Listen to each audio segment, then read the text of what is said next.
This is a simple equation that needs to be solved, and we have to sketch the slope field for the equation. First of all, I'm going to go through solving the equation analytically, which is something that you should have studied in the basic calculus course. We look at this equation and we see that on the right side we have only 2 minus y. This means we don't have any x.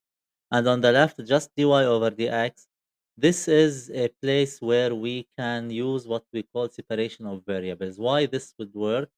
Because if we separate these with this dy on one side and this dx on other side, we will be able to integrate both sides easily. So our solution will go in this way. Dy over 2 minus y is equal to 2dx. Now I will integrate both sides, and I'm going to use the initial solution later. This integration will give you minus ln 2 minus y, some basic calculus, you should know that, and x plus c. So we got ln 2 minus y is equal to minus x. Why did I put the plus c, not minus c? We consider c is a constant that is an unknown till now. So this means that this c can be positive, can be negative, can be anything. For now, we can keep it to just a c, whatever we do. If you want to put it c1, it's the same thing. This will not make a big difference. But our point is that this constant that we just added is not going to be affected too much by the signs, because at the end, whatever the sign you will put, you are going to get a value depending on the initial condition that is here. Now, for this case, I want to get rid of the len because I am looking for y. So this will be e minus x plus c, which I'm going to split into ex times ec. You will see later why I am doing that. Now, we will isolate y on one side. I will take y to this side and e minus x to that side. I will get 2 minus e minus x times ec. I'm going to call ec as a, which is still a constant. So I get y equals minus a e minus x plus 2.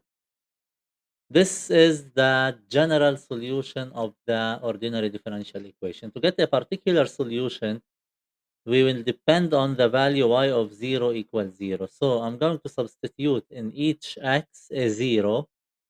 This will give me the only unknown, which is the a.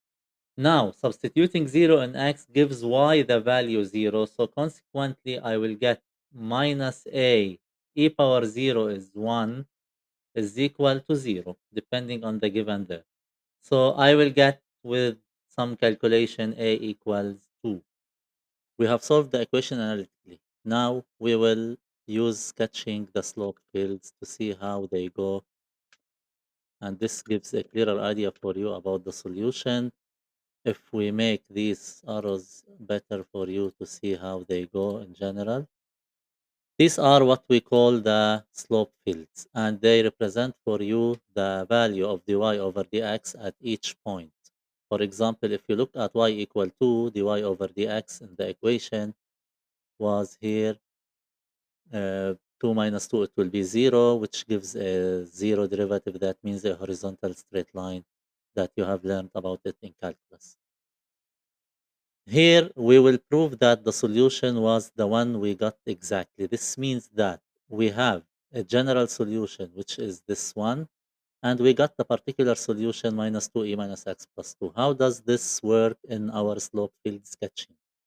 First of all, I am defining a slider A, 3 minus 5 and 5, and I will input the equation that we got as a general solution for our differential equation.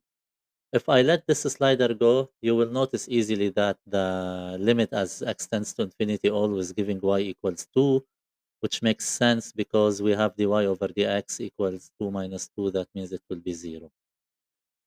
The particular solution passed through the point 0, 0. If we make a equal 2, we get the particular solution that we got in the differential equation, and this is exactly the solution for our case. Here are the slope fields, and this is the solution of the differential equation using GeoGebra.